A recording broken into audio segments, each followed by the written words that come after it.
morning, Captain. Good morning, Captain. You there! You're aware that you're to salute your commanding officer? Oh, I'm aware. That's why I didn't salute. Time for this captain to walk the plank.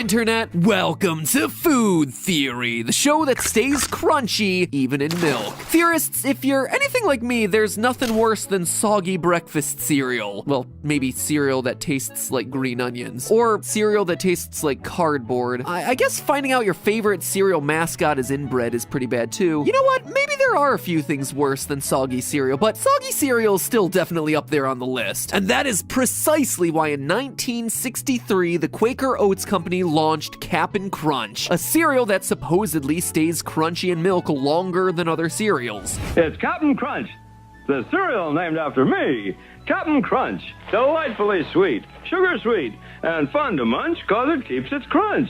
So crisp, it never uncrunches, not even in milk. Now, anybody for a bowl of Cap'n Crunch?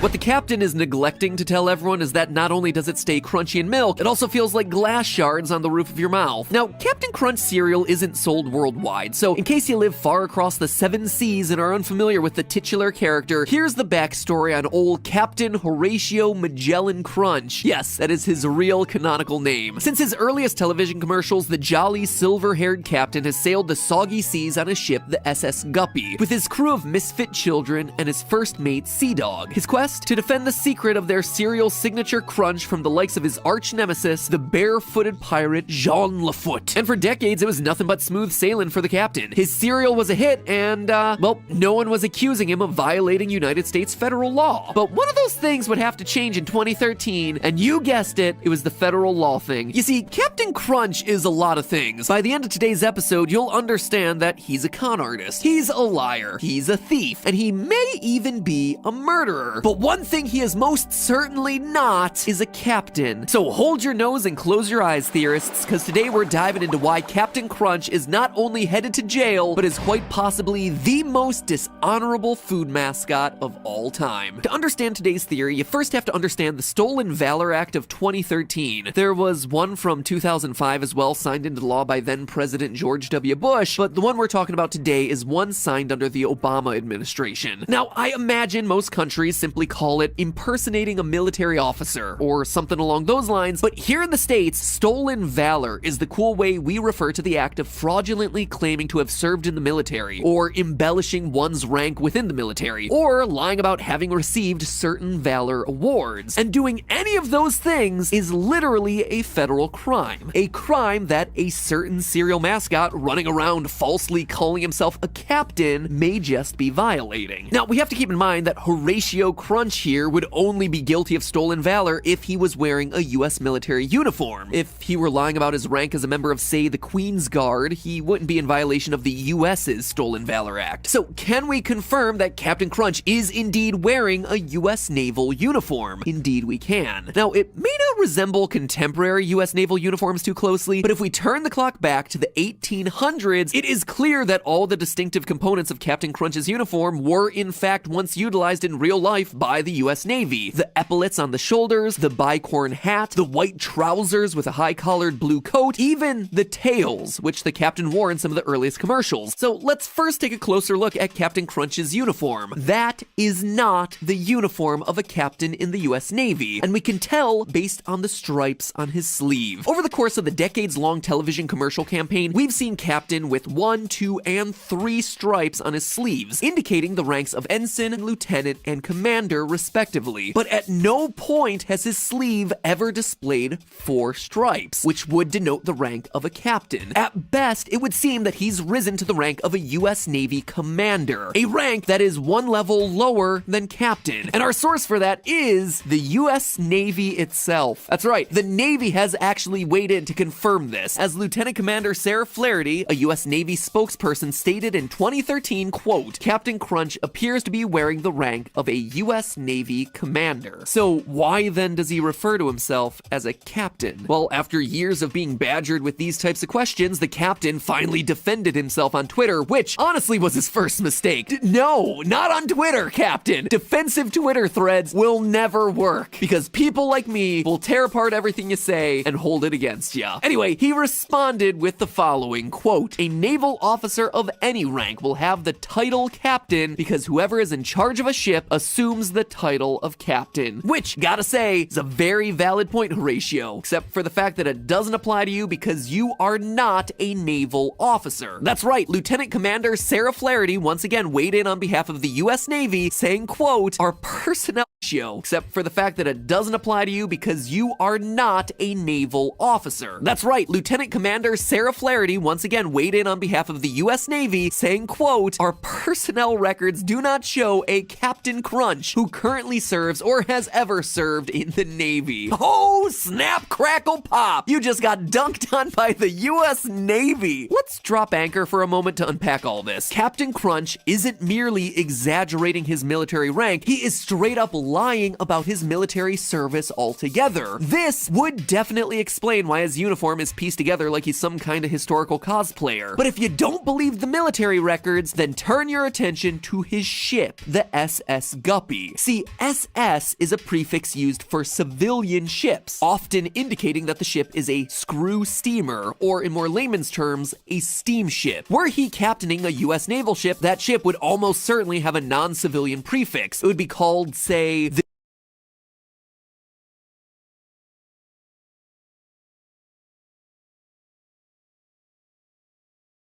USS Guppy, meaning the United States ship Guppy, or perhaps even the USF Guppy, where it'd be classified as a United States frigate. So we know Horatio has never been enlisted in the US Navy. We know that he's dressed in a legit US naval uniform, and we know his intent is to be perceived as a US naval officer, all to sell you more glass shards that you can drown in milk for your morning cereal. Part of a balanced breakfast. As of the day this video was made, Captain Crunch cereal is still cashing in on Horatio's fraudulent military persona to the tune of hundreds of millions of dollars per year.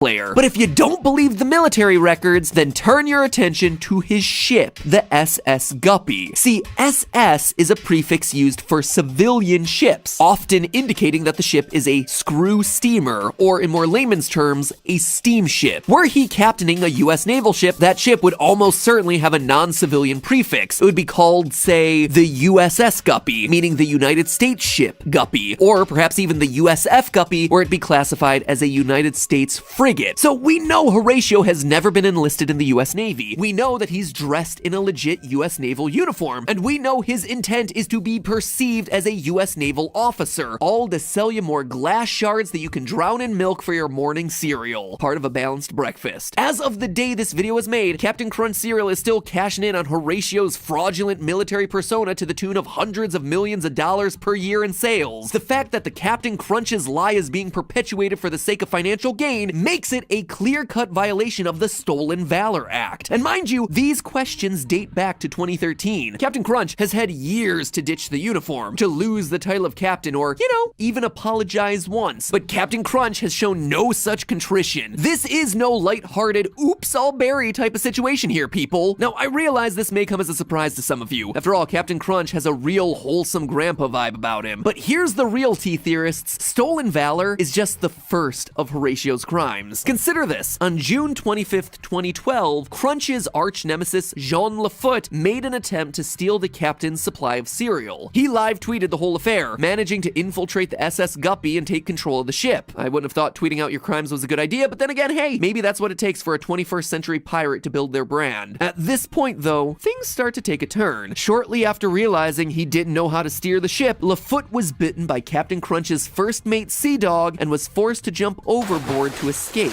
Now, this wouldn't normally raise any eyebrows. After all, Jean Lafoot live-tweeted many of his prior failed attempts to steal Captain Crunch's cereal. But here's what's chilling about Lafoot's 2012 tweet about jumping overboard. He hasn't tweeted since. Go take a look for yourself. The real Jean Lafoot Twitter account has been dead silent for over 8.5 years. This implies that he jumped overboard but was unable to make it back to civilization, flat out dying amongst the open seas. Now, that alone would be tragic, but what's worse is that 2 minutes after Lafoot's final tweet, a remorseless Captain Crunch tweeted, "Hit the road, real Jean Lafoot," or should I say, hit the water. Horatio, my man, was this the time to make a joke? Yeah, Lafoot was trying to steal your ship, but is that really an excuse to smugly watch as he drowns at sea? Look, I get that Captain Crunch and Jean Lafoot were nemesis for decades, but they had some good times over those years too. They shared a love for Captain Crunch cereal. They competed against each other in friendly competitions. In fact, they even joined forces to help market Jean Lafoot's Cinnamon Crunch cereal. And after all that history together, Captain Crunch just stands there on the deck of the SS Guppy, drafting the perfect clapback tweet while his frenemy drowns before his very eyes? I mean, honestly, what kind of a person is Horatio Magellan Crunch? How about the kind of person who abandons his pet dog? Folks, I wish I were making this up, but I'm not. Sea Dog, Captain Crunch's trusty first mate who's been at Horatio's side since the very beginning, has been conspicuously absent for a while now. Seems the last Sea Dog sighting was in 2015 on Twitter. Yep, even the dog has an official Twitter page, though I'm not sure you could call what he does tweeting. It is literally just him howling. But the point is, Captain Crunch used to tag him in tweets all the time, even referring to him as his first mate and constant companion. However, since Sea Dog's last tweet in 2015, Captain Crunch has not mentioned Sea Dog once, and he has actively ignored any and all tweets from fans that mention Sea Dog. Now, Sea Dog's Twitter bio seems to suggest that he's back on dry land now and quite happy about it, except it's written in English. Folks, scroll through Sea Dog's tweet history if you need a refresher, but it has firmly been established that Sea Dog is not capable of writing that bio. Someone else had to have written it. What's more, there have been numerous commercials since 2015 that plainly show Captain Crunch is back at sea. So I gotta ask Captain, hashtag where's Sea Dog? Are we to believe that Captain Crunch's first mate and loyal companion just retired one day after 50 plus years and then also magically learned English? Or is it more likely that the Twitter bio was penned by Sea Dog's beloved master, Horatio Magellan Crunch, who's committed federal crimes, who has gleefully watched a man die in front of him, and who now appears to be papering over the death or disappearance of his loyal pet? Folks, I don't know what's become of Sea Dog, but the best case scenario here is that he's merely been abandoned by his master. I hold out hope that Sea Dog is living his best life out there on dry land right now, but frankly, I doubt it. If Sea Dog were truly okay, wouldn't he just be howling at us on Twitter? What we can prove, my friends, is that Captain Crunch has violated federal law. What we cannot prove are the whereabouts of anyone and everyone who's ever been close to Captain Crunch. Lafoot, Sea Dog, the crew of misfit children that just for whatever reason are no longer at the captain's side. As a result, the captain sails the seas alone, answering the call of anyone that speaks his name, even if they're a full-grown adult. Crunchitize me, Captain.